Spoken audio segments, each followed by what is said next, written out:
Before we get started, a quick reminder. Unlocked is for informational and entertainment purposes only. It is not a substitute for professional medical advice, diagnosis, or treatment. Please consult a qualified healthcare provider for any health concerns. Thank you for listening. Please like, subscribe, and give a thumbs up, and share across all platforms. Unlocked. Mental performance, physical results.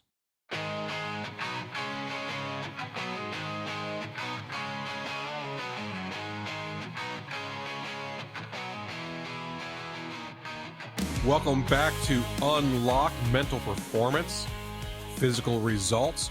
I'm Coach Eric, and today we're going to flip the script. No, I don't mean we're going to talk about movies or get further into music like we did last episode. No, we're going to flip the script on failure. Reframing is a great technique for mental performance, and it's critical for you to help yourself overcome failure, not just by pretending like it didn't happen and pushing through and being a tough guy, but by taking that failure, reframing it, and making it part of your process to progress. So you have to first accept that failure is an inevitable part of sports and life. Let's face it, you're going to have failure academically, not necessarily getting Fs, but if you're an A student and that B plus sneaks in there, that's going to feel like failure. If you're a C student, you may slide into a D every now and then. Failure's going to happen. You're going to ask that person out on a date that's going to say no. You're going to be late when you should have been on time. You're going to have failure at work. And if you're playing sports, by golly, you're going to have lots of failure there. You're going to miss shots. You're going to lose races. You're going to strike out. You're going to walk a batter. You're going to stand on the sidelines and watch somebody else celebrate what should have been your victory. All of those things feel horrible. All of those things are failure. And quite often, what we're told to do with those things, what we're told to do with failure, is dust them off and throw them out. I've used that line a million times with teams. All right, guys, we're going to leave that out on the field. We're not going to think about that. We're not going to talk about that. That was an awful experience. So while we're here in the locker room, while we're here in the dugout, while we're here on the sidelines, I want you to feel that awful experience. I want you to process that awful experience. And by the time you get to the car, I want it gone. I want you to leave that experience here. I've said that. I've said that because there are experiences that people are not equipped to process. There are experiences that in that moment, the best thing they can do is just put them away, shelve them for another day. But those failures aren't gone. They happened. And everybody knows that we're going to think about them. The key there is I don't want you to dwell on them as you're driving home. I don't want you just reliving those moments when you need to be sleeping. But I don't want you to truly forget about them either. I want them there, filed away for the right day. I want them there for when you're ready to reframe them, when you're ready to flip them from a negative to a positive. And that's what framing is. When you talk about reframing, it's taking that negative, that failure, that self-defeating mindset, and turning it around and finding a way to build from it, to find a growth-oriented mindset from that negative experience. And there's a lot of ways to do that. We'll touch on some of them here. But the key is you can't live in the negatives. You have to learn to use the negatives to create positives. First technique that we talk about here is reframing. And what I want you to know with reframing is that it's not easy. It's not easy to just say, hey, you know what? I'm going to take the silver lining approach here. Yes, I struck out, but I had good hacks.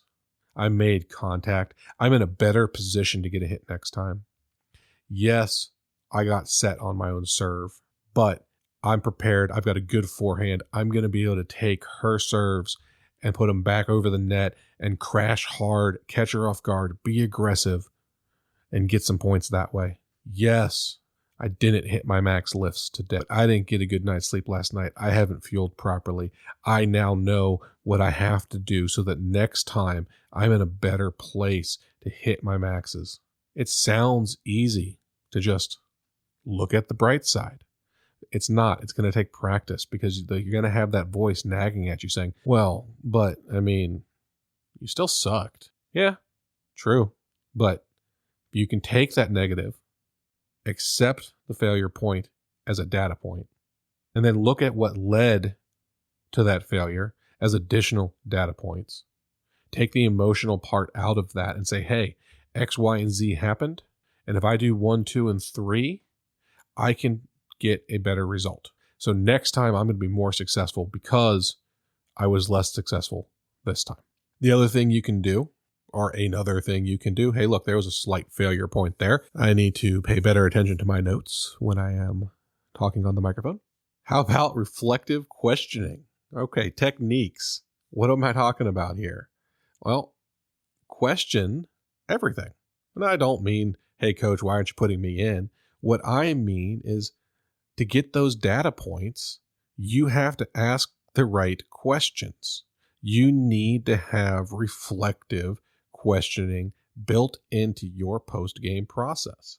And that doesn't mean on the car ride home. I'd rather you wait until tomorrow.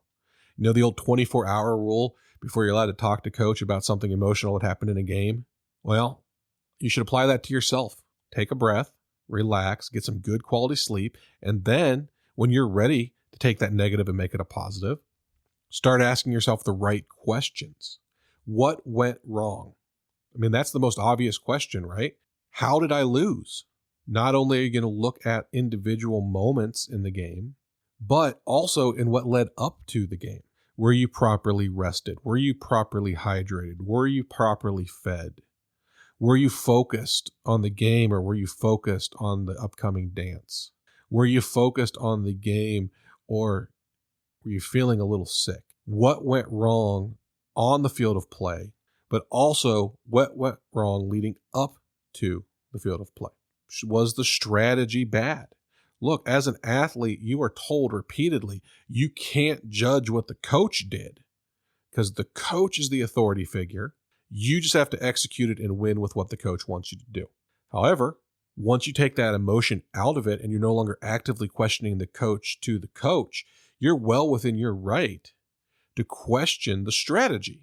And then you have to ask yourself, okay, I don't agree with this strategy, but what could I have done differently to make that strategy work? Because at the end of the day, I don't have control of what strategy our team is running. I only have control over whether or not I do the things I can do to maximize my personal potential and thus my team's potential within that strategy. So what can I learn as I look back at everything that went wrong? What can I learn as I look back at everything that went right? Because not all failure is failure. You may lose the game, but score 16 points and go 3 for 3 from outside the arc. You can learn from that. You can build from that.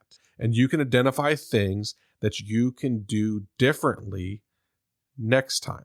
And part of that is coming up with productive thought replacements. Yes, you can reframe it. Yes, you can have great reflective questioning. But some of what you have to do is just flat out replace the negative thoughts with productive thoughts. Not necessarily positive ones, although they can be, but productive thoughts. Ones that you can learn from, ones that you can use as stepping stones to improvement. Part of the process to progress, not being judgmental. So you have to start by identifying those negative thoughts. Stop calling yourself a failure. You failed, but you're not a failure. You are an athlete. You are a player. You are working towards an end goal. The end goal is not what you are, and neither is the stumble that you made en route to that end goal. You are an athlete. You are a player. You are a coach. You are an employee, a spouse, a student. You are a lot of different things. What you aren't is a failure. You may have had a failure. You may have failed, but you have to replace that negative, destructive thought of I am this absolute and understand that that isn't an absolute. Failure isn't an absolute. It is part of the process to progress. So identify that. Identify those negative terms that you have that you use consistently and change them. Develop a strategy to challenge those things. Look at that. I just kind of stumbled over my own words. So what I was trying to tell you is that what you need to do is look at those words and you need to challenge those words. And the traditional way of doing that is just to argue against them. I'm not a failure. I failed as part of the process of getting better. I had these other successes that show I'm not a failure. Just because I didn't win doesn't mean I outright failed. This failure is going to be part of my process to becoming greater, and thus it's just one rung in the ladder. It's not in and of itself the end. All of those things are positive ways to take that failure and replace it as being part of the process. This loss is a workout that'll help me in my wins. And if you have a certain sensibility, a certain sarcastic nature, sometimes you can take those failure terms and make them a positive. I have an athlete, teenager, very sarcastic, very dry delivery. And the positive phrase that athlete uses is try not to suck. You'll see in a lot of my material, TNTS. And what the heck is TNTS? Try not to suck. There is nothing positive about that. Try is passive, not aggressive.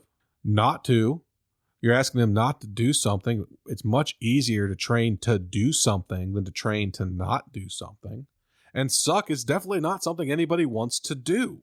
So there's nothing good about the phrase try not to suck. TNTS is complete garbage, except that it was the way of taking an insult, the term suck, and repurposing it as a positive for a player that was overcoming injury, that was overcoming being undersized, that was overcoming being a diminished productive person on the field, not as a human being. But it made them feel like a reduced productive person as a human being. And so to find a positive in that, they took this negative phrase and made it a war chant, made it part of their persona's aggressive nature against the idea of failure. Try not to suck. Go have a good game. They became one and the same. Kick butt, take names. You're a bad, insert other terms here that I'm not going to say. Try not to suck. It became that for this individual player. And it's one of those things that you can carry as a badge of honor because now you've taken a negative and you have made it a positive. You have replaced a negative with a negative that means a positive. That's not for everybody. I'm not telling you take the insult that's been thrown at you and just start saying it all the time so you feel good about it.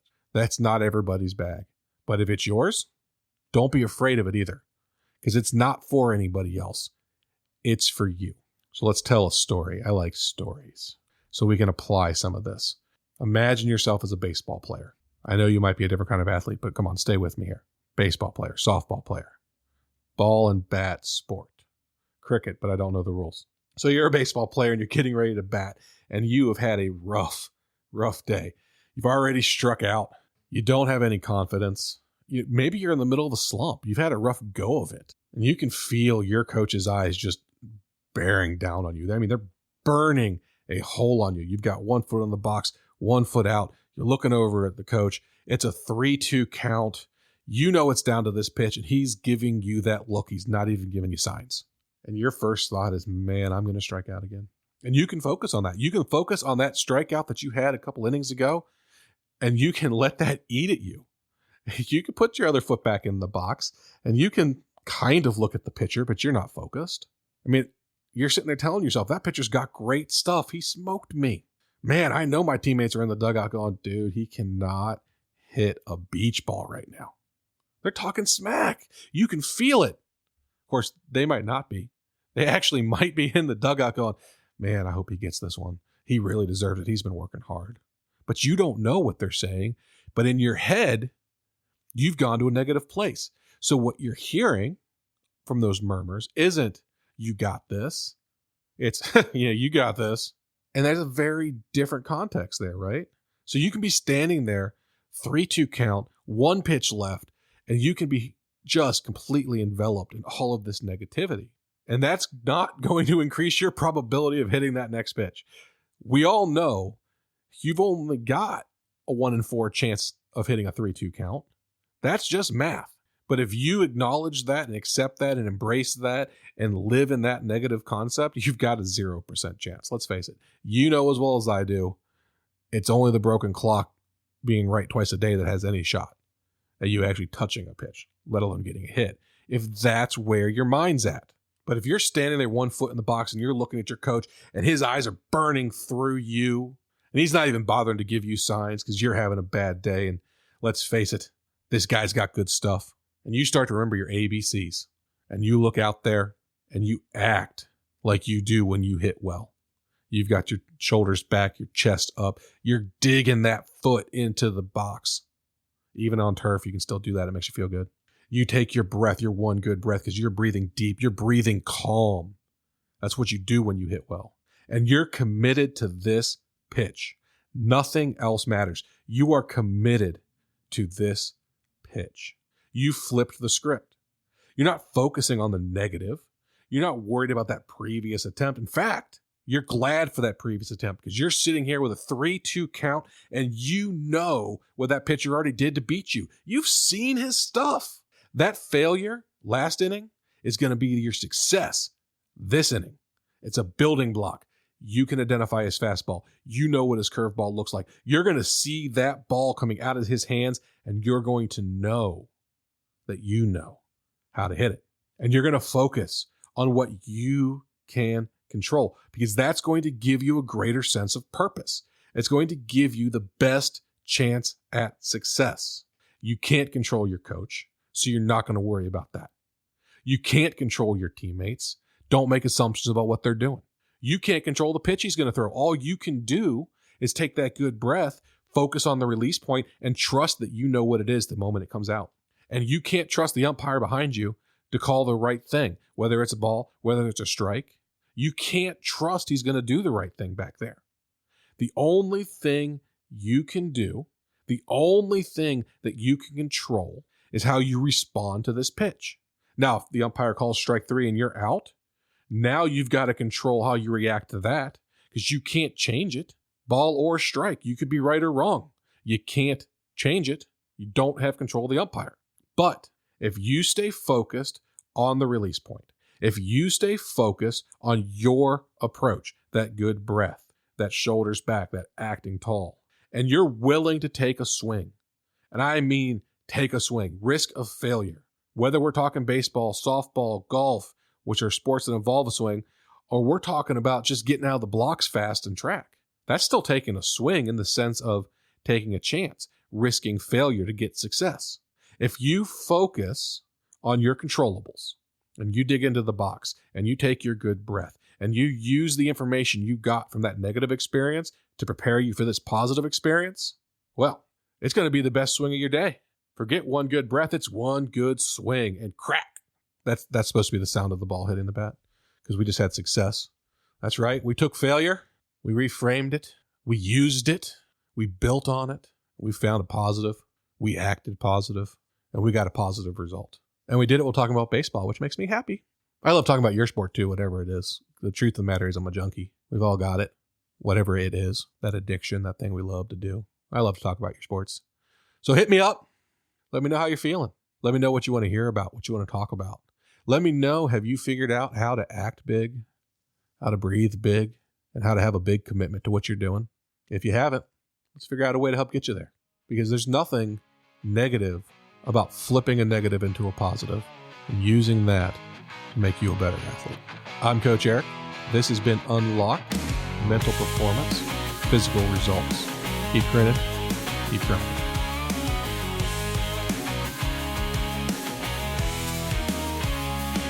Steps up to the plate, feeling the weight. The crowd's cheering loud, but it's up to fate. Struck out too many times, doubts creeping in, but he knows in his heart it's time to begin. He remembers the lessons, the words that they say. Keep your head up high, don't let fear lead the way. Act, take a swing, let the baton talk. Chest high, walk the walk. Breathe in deep, let the pressure unlock. You are focused, ready to rock. Commit to the moment, let the past fade away. Get back in the game, you're ready to play.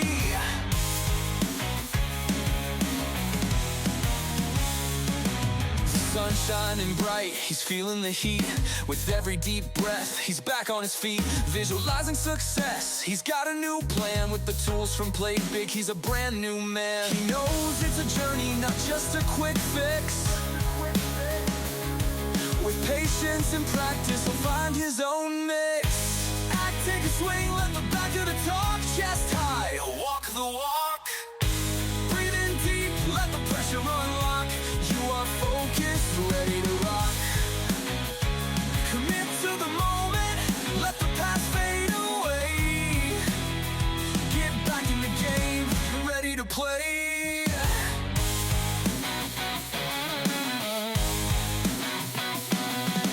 Setback's a lesson, every strike's a chance to rise up stronger, to take a new stance. With the crowd on his side, he's ready to show. With the ABCs in his heart, he's ready to go. Act, take a swing, let the back of the talk. Chest high, walk the walk. Breathe in deep, let the pressure unlock. You are focused, ready to rock. Commit to the moment, let the past fade away. Get back in the game, ready to play.